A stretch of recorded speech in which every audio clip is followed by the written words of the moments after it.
ውጊያው አልቋል። ከአሁን በኋላ የምታድነው ከተማም የለም። በከንቱ ከምትሞቱ ለራሳችሁ አድኑ፣ አትርፉ። ልክ እንደ ሌሎቹ እጃችሁን ለሰራዊታችን ስጡ፣ ወይ ወደ መረጣችሁት ሂዱ።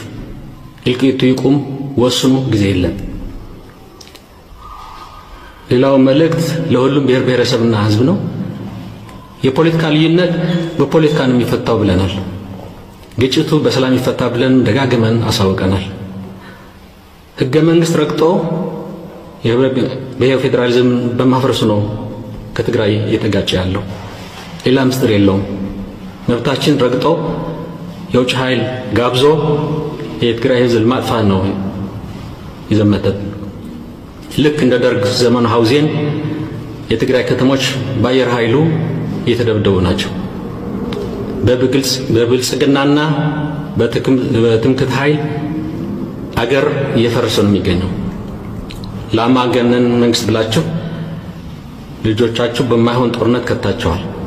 እድሜያቸው ለትምህርት እንጂ ለጦርነት ያልደረሱ ህፃናት ያስገባችሁ ያለቁ ናቸው። ልጆቻችሁን ሰብስቡ።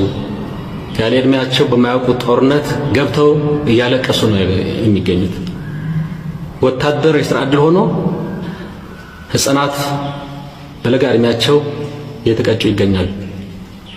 ሰላም ሳይሆን ጦርነት፣ ልማት ሳይሆን ድህነት ችግር ላመጣላችሁ በቃ በሉት። እንደ ዱቄት ተበትኗል እያለ ሰዋሽ የነበረው ተጠያቂ አድርጉት። ብልጽግና ሳይሆን እልቂት በዓለም ሳቂያ ያደርጋችሁ ተነሱና ጥረጉት። የውሳኔ ጊዜ ነው። የብልጽግናን መዋቅር አፍርሱ፣ አካባቢያችሁን አስተዳድሩ። በመጨረሻም የፖለቲካ ልዩነት አሁንም የሚፈታው በፖለቲካ ነው ብለን እናምናለን። መቋጫው በጉልበት አይደለም።